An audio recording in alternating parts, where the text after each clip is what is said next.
So may we all have that patience sa ating paghihintay. And of course, last one na makikita po natin dun sa ating key verse is yung tinatawag po natin na love or pagmamahal.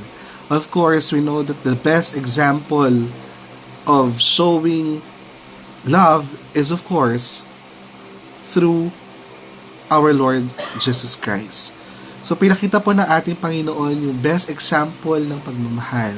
Yung pagmamahal na walang katumbas. Love that is unexceptional, love that is unconditional, and love that is infinite.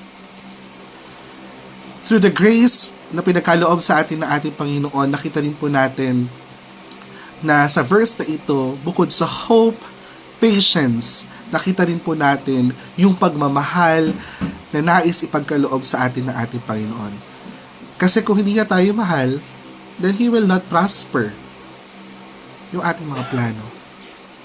Diba po? Napakaganda yung sinabi din ni Tony Gonzaga dun sa kanyang message before eh.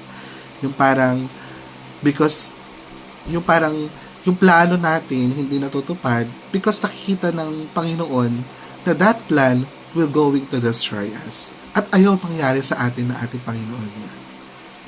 So definitely, that is the answer why some of our plans ay hindi nagtatagumpay at hindi siya nagpa-prosper because nakikita ng Panginoon na that will lead us into destruction and that will lead us sa maaari nating ikapahamak.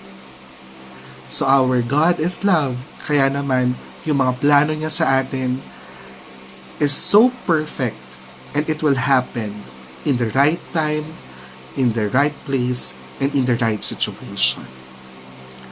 So, may this devotion reminds us once again that God's plan will always prevail and His plan is always perfect.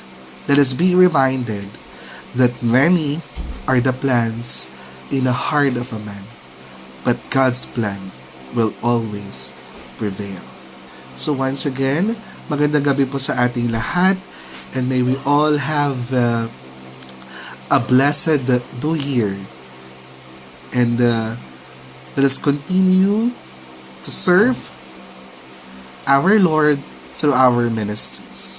Once again, good evening po. In Jesus' steps. Bye-bye po.